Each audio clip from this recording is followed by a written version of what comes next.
So, as many of us know, the Mizuno driver has never really eaten into that driver category against those big boys. They're always renowned as an iron brand, but the driver is definitely getting better year on year. Welcome to the new STG driver from Mizuno. You're going to want to stay tuned to this video. Oh, that feels fantastic. I feel like I've crushed that.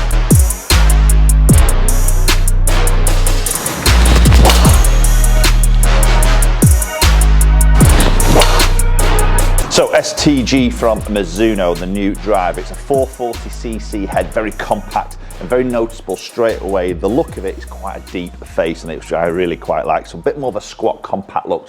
So if you prefer that look, this could be a really good drop option for you. Flip the club over and obviously visually now we see two very large weight tracks in the toe and the heel of the golf club. Two 7-gram weights which are movable, obviously forward, backwards. We can take the weights out completely, move them all into the heel, all into the toe. So loads and loads of adjustability there, maybe to dial in that launch and spin. And we're going to test that in this particular video.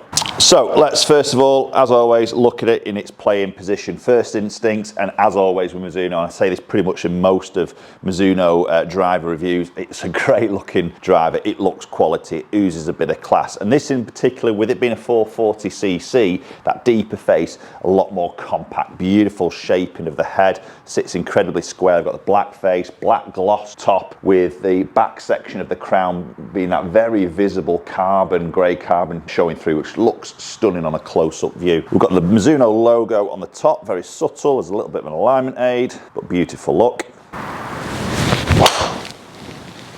And a very positive crack as a sound on that first tee shot. Touch in the heel of the golf club. But again, that spin rate is sitting in around that 2,500, which is pretty good for that heel strike. Again, we look at this track on the bottom, two 7-gram weights, and I've got these positioned to start off with, both of them right at the back of the golf club. So I'm moving that weight as far back as we know increases that MOI. Makes this a little bit more in its forgiving mode in comparison to other settings, and maybe that slightly higher launch, higher spin characteristics typically from this setting as well. So as I say, quite a muted sort of crack to that, very carbon sort of sound to it.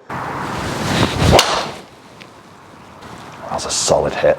That's a good ball flight on there. That looks to be really moving forward. That'd be an interesting one to look at. Yeah, good club head speed, nice launch. Spin a little bit higher on that one, a little bit of a left to right shape on there. So spin just crept up a little bit, but again, some decent distance. So just delving a little bit deeper into the club head. I've got that movable weight, which we're going to go into a little bit more detail later on in this video. We've got the front Cortex chamber at the front of the golf club. Now this has got a 4-gram weight inside there with then that sort of like rubbery substance, TPU I think they call it, that just sort of covers that in there. So creating a little bit of flex in the front of the face, but with a little bit more weight forward. So again, this type of driver, trying to get that low spin characteristics in there. Obviously, again, we've got the carbon crown section, which is saving weight. You can reposition that in other parts of the drive. We see that in many drivers nowadays.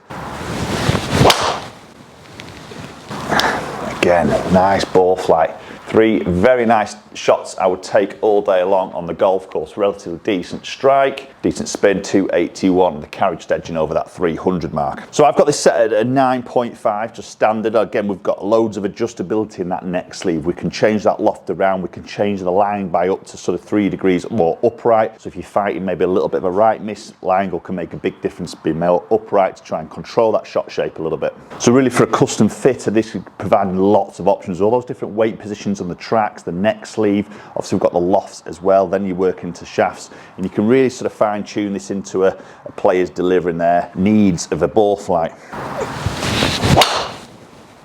Ooh, a little bit up the left, but it's a cracking strike, very similar ball flight. So really for me, Mizuno are aiming probably this drive at sort of low handicap golf. For somebody probably with a little bit of speed who's trying to control spin, who likes that more compact look, maybe not looking for ultimate forgiveness, but then wants that playability of the weight to really dial a spin number in. So if you'd like to see me put this new STG driver from Mizuno up against my current gamer, which is a Titleist TSR3, which I feel is a fantastic driver, and I'm really intrigued to see the differences between these two drivers in a head-to-head head-to-head battle. Post comments down below, let me know your thoughts if you want to see that video. Okay, right, let's have a little play around with these weights now and see maybe what it does to the spin and the launch. So these 2 7-gram weights, just loosen them off, retighten, and I'm going to put them both in a forward position, so as far forward as they can go, one in the heel, one in the toe. So essentially that is now moving that CG location a little bit more forward, a bit more weight in the front of the head, which sometimes can reduce the forgiveness levels, but does help to try and control spin a little bit more. Let's have a look though and see how that maybe changes. I'm keeping the loft the same at 9.5.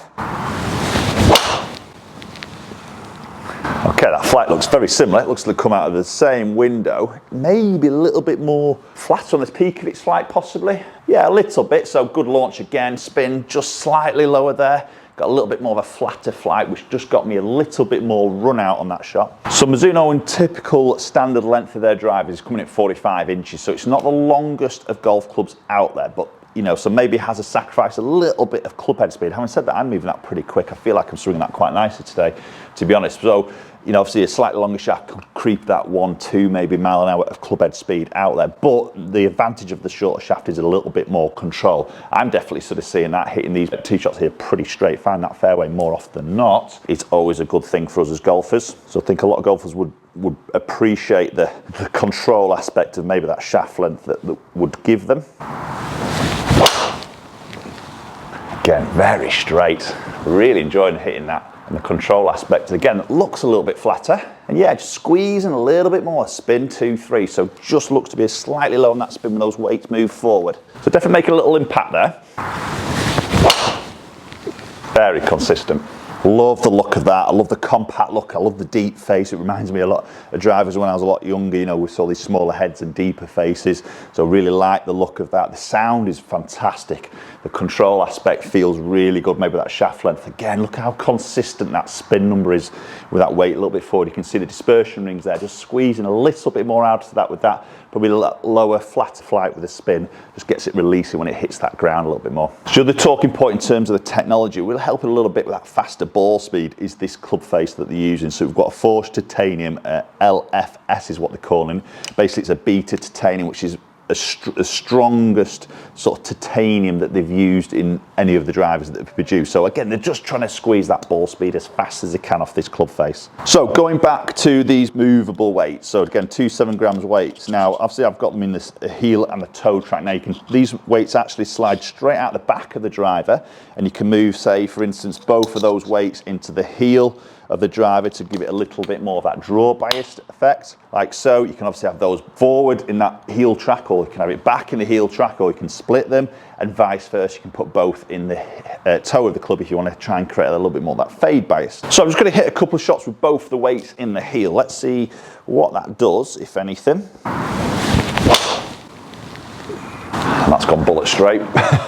Touch lower on the face there. I might not squeeze out as much distance. Yeah, so just pulling back, spin just gone up a little bit as I move these weights a little bit out of that real forward section. Spin's just climbing a little bit. So you can probably really see these weights can make a massive impact to that spin and fine tuning it. Oh, that feels fantastic. That looks to be in the air forever. I feel like I've crushed that. Yeah, so that spin is just changing. So for me, personally, I'd probably like to see those weights evenly into heel and toe and push forward to keep it neutral, but also just to lower that spin just gets it for me and my delivery just into that sweet spot for me.